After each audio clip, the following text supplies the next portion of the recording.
What up, y'all? Tina here. So we just got all of the evidence from the Jonathan Majors trial, and we're going to watch it together. So we're going to look at the chase video. We're also going to look at some footage from his apartment, and we're also going to listen to the audio of the Coretta Scott King. So I'm going to put timestamps so you can skip to whatever part you want, because this video might be kind of long, but let's get into it.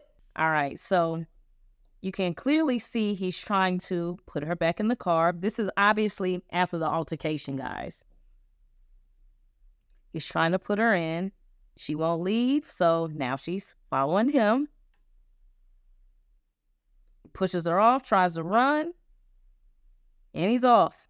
All right, now we got the zoom in portion. And look, he even makes sure that he does not hit this woman's head as he's putting her into the car. Because he knows if he intentionally hurts that woman, everything that he's going through right now is what was going to happen. So that's why he's running now. Look at him. He's scared. This is crazy. And she's running behind him. There's no way possible, y'all. She had to be tipsy.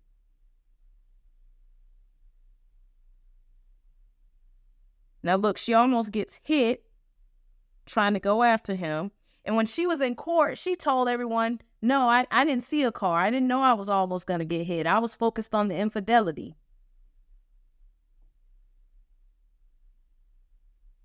He's still running.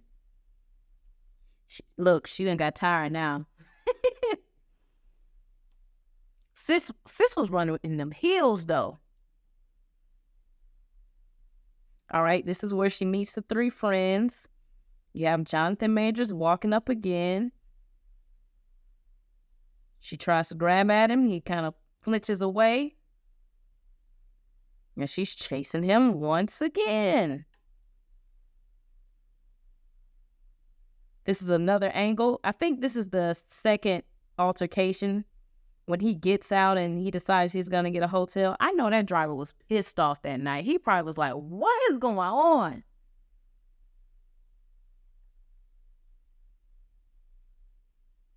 She almost got hit again. Look at the driver. All right. Now, this video is the morning where he went home and he couldn't get into the door because she had texted him and told him she was going to unalive herself. So this is the footage of the ambulance and the EMTs coming in to check on her.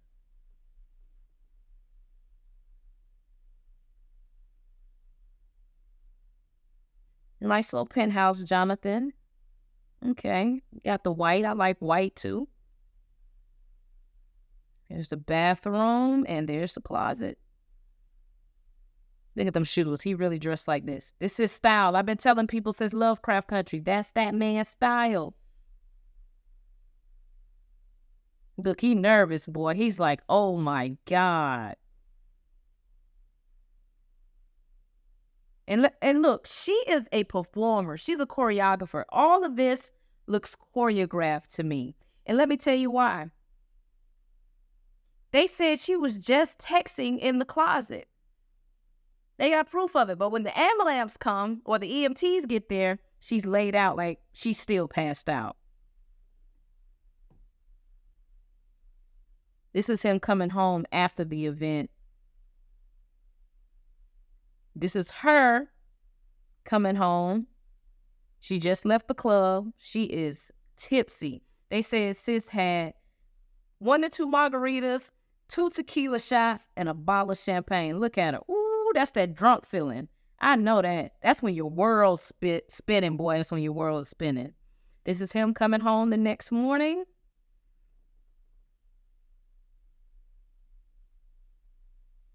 This is him letting the police and EMTs in. If y'all want to hear that 911 call, it's on my page too.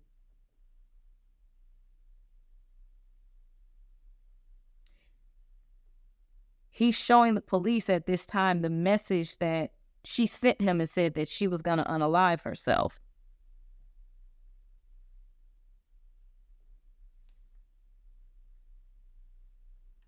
We don't have no audio. Sorry about that. We just have to speculate what they're talking about.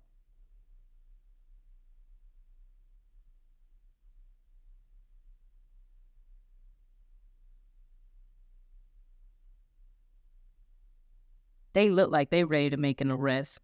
They looking like, yeah, we're gonna lock him up today. He most definitely did something. Look how he's moving around.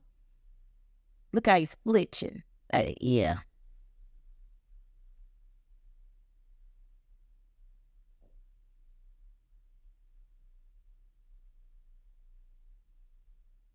All right, this is 30 minutes later.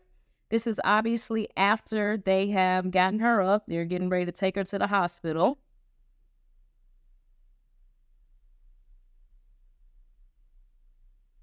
They laughing. What you laughing about, man? Period. All right, here's the Coretta audio, y'all. Do you understand that? Yeah. Do you really though, baby? Do you really? Yes. Then how dare you come home drunk and disturb the peace of our house when we have a plan? I would like to get to the point where your friends know what job I'm on and go, I think Grace is gonna be out of commission. You know what I mean? Yeah, I won't. No. Do you understand that? Because that team, that unit, right? Grace has to be in a certain mindset to support Coretta Scott King. You know who that is? That's Martin Luther King's wife. Michelle Obama, Barack Obama's wife. I know. I'm not. I shouldn't have gone out. I'm No, sorry. let me just lay it out for you, right? If I'm just gonna say this. Those my tears. Temper, my shit, my travel, blah, all that said, right? And I'm gonna say I'm a great man, a great man. I am doing great things, not just for me, but for my culture and for the world. That is actually the position I'm in. That's real. I'm not being a dick about it. I didn't ask for it. I've worked, and that's the situation. The woman that supports me, that I support, that needs to be a great woman and make sacrifices the way that man is making for her and for them ultimately. Last night, 2 nights ago, you did not do that. You did not do that. I'm sorry. Which took away from the plan. And the plan is everything. If it was just you in the house drunk, maybe I could have swallowed it. Or I would have felt bold enough like, oh, babe, let's just go to bed. Which I said, I'm just going to go to bed. I'm not hungry, blah, blah, blah, blah. Because Grace isn't here. Why? She was drunk. Why else? She was clogged by whatever was going on. You know what I mean? Fine, I can take that. All right, that's the end of the audio. So the audio is controversial to a lot of people. And this is what I'll say. When you're dealing with these type of men, when I say these type of men, I mean celebrities, athletes, executives, lawyers, these type of men, a lot of them talk like this because what he was saying was not wrong. His tone may have been condescending, but he's basically telling her, you came home drunk with friends into the house, and that's taken away from what we're trying to do. He's saying, I have a mission for my life, and the woman that I want next to me has to present herself in a certain type of way. Now, if you've never dealt with someone who has an alcohol problem or a drug problem, this sounds kind of harsh. But me, I kind of understand he's being very direct and assertive with his tone. I don't think what he's saying is wrong. And keep in mind, she's recording him. And I keep saying this, don't forget, she's a performer. So she's recording him and she's putting on, oh, I'm sorry, maybe I shouldn't went out. It's not about you going out. She knows what it's about. It's about her alcohol problem. You drink too much. You drink all the time. Tighten up. Be better. You don't have to drink every night. I'm home in the bed, sleep, getting ready to prepare for tomorrow. He even said this. You're not here because you out doing what you do. You bring the people home, and when I come downstairs, it's strangers in my house. Look, he's presenting it a lot easier than I thought it was. I thought it was going to be horrible. I thought he was going to be screaming, cussing, shouting. It sounds like this is just the way that he talks. And if you watched his interviews, this is just how he speaks. So I can understand maybe people who have been in emotionally and verbally abusive relationships, how that might be triggering. So I'm going to make room and space for that. But I also understand what he's saying may just come off like a butthole, you know? All right, now let's get into the injuries. Now, is a very strange injury to me. This looks like a direct cut. If he mushed you or if he slapped you, I just don't see how you get this direct cut behind the ear. Like, that cut is so sharp and precise. I don't understand it. Are they trying to say maybe when he struck her, maybe the backside of her earring cut her? Or is it possible when she's doing this, because she does it frequently in videos, she's doing this, maybe she cut herself with her ring? Because that is a very precise cut. It looks like someone took a knife and just cut her back there. What do y'all think? And let's be honest, she's so pale. If he would have struck her or mushed her like how they're presented, she should have had like redness in her face, maybe some scratches, maybe even a bruise, but it's just nothing there. And those little scratches hurt the worst. I know she was in pain. I don't see how she done it. It be the little like paper cuts that hurt. Now this finger, another strange injury. The doctor already testified. You don't get an injury like that coming from someone like prying your fingers off of a phone or him twisting her finger, because that's what she said. She said he twisted her finger and broke it. That injury looks like maybe she just hit her knuckle while she was walking, maybe on a dresser or a door, because the impact and the bruising is right in those two spots.